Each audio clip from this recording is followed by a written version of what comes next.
What is up, everybody? My name is Justin French, covering music for those who care, and right now I'm taking a look at the second studio album from pop R&B singer Sam Smith, entitled The Thrill of It All.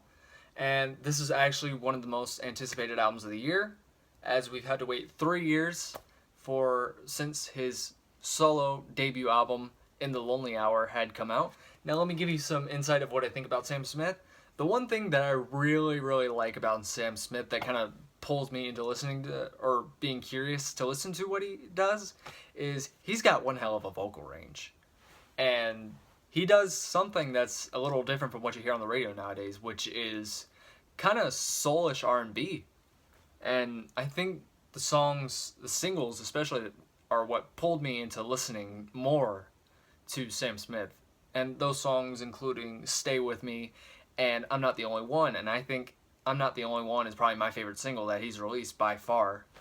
Now, the one thing I do have to say is I don't feel that he kind of starts a fire, but the flame doesn't really spark. And I have to say that the one difference that I see from this album and In the Lonely Hour, by the way, this album was released on Capitol Records. Now, the difference I see between these two albums is The Thrill of It All is kind of more thematic and kind of features more of a diary-based kind of lyrical style. And actually, we haven't even heard much of Sam Smith since his debut album. He did a theme song for the last James Bond movie. The last James Bond movie, and he also did a song with Disclosure, Latch. But after that, I don't really think I've heard much from him up until the release of his new single, which had come out, called Too Good at Goodbyes. Now, Too Good at Goodbyes is a good song, but it's not something that really kind of interests me as much as the singles that I was just talking about did. It's got good orchestratic instrumentation, and I think the choir adds a bit to it, and the vocal delivery, of course, always brought me into listening to Sam Smith. But other than that, I thought it was a good song. I just didn't think it was the best song to kind of lead into this album too. Now, back to what I was saying about this album being thematic. It definitely shows, especially in the second half of this album, with tracks like Him, which kind of reference Smith's sexuality, as Smith is a gay and is also a feminist. No Peace, which features a unknown singer, as far as I know, called Yeba. I'll put a spelling of her name right here, just so you can see it. There we go. Okay. And Palace, which features these kind of slow-burning guitar chords in the song, and I think that's probably why I like that track. And Pray, which features production from pop producer and R&B and hip-hop producer Timbaland, which I don't really hear much from him anymore, just because I don't think he's releasing any music anytime soon. But those are probably the tracks that are pretty strong, especially No Peace. I really like that Yeba and Smith's vocal deliveries both kind of complement each other. And Palace has pretty good slow-burning guitar chords, especially around when it gets to the chorus. Now, the first half is okay. There's nothing that's really special about it.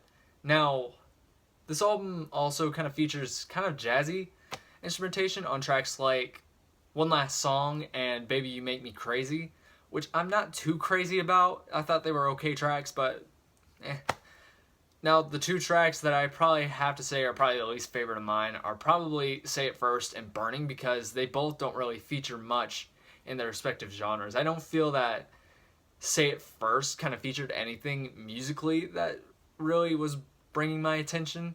And Burning, yeah, it was kind of depressing, and I like the kind of piano that plays throughout the track. But lyrically, it was okay. It wasn't anything really special, and it's probably something that I'd probably just skip over. I think those two are probably the ones that I would skip from this album. So, but anyways, if you like Sam Smith and you liked his first studio album, In the Lonely Hour, I think you're really going to enjoy this album. If you're into pop, R&B, soul music, you might be into this too. Me, there are several tracks, especially that second half, that really strike me. But other than that, I think it's an improvement from the previous album, but not by very much. So for my rating, I think I'm going to have to give it probably a 6.5 out of 10. So, yeah. Thank you all for watching this review. If you would like to subscribe to my channel, you can click right over here to see what I'm going to be doing next, or just catch up on anything you want to see. If you want to watch my previous review or video that I did, you can click right over here. Click that button, and you'll see something that I previously had just reviewed. So, yes, thank you all for watching this review, and hope to see you soon. Hope you enjoyed.